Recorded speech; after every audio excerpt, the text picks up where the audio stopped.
The police command is expressly obey the court order with suit number FHC/KN/CS/182/2024 dated 23rd May 2024, issued by the Federal High Court sitting in Kano alongside all law enforcement agents in the state.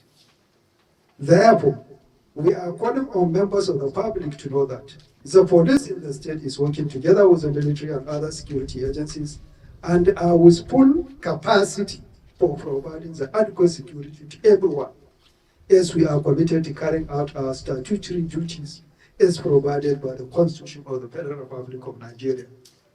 No doubt, the law-abiding people of Kano State are known for a revered cultural heritage and respect for constituted authority, and in this regard, advised to remain calm. They are drawing his name all over, that they have the federal government and they will do what they like. Nigeria is a democratic state as it is. We are supposed to be governed by the rule of law. And the rule of law says all powers to appoint an emir are vested in the governor.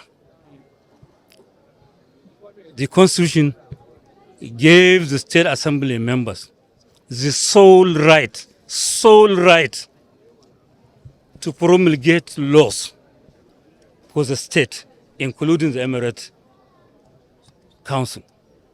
They have done their duty in accordance with the provisions of the Constitution.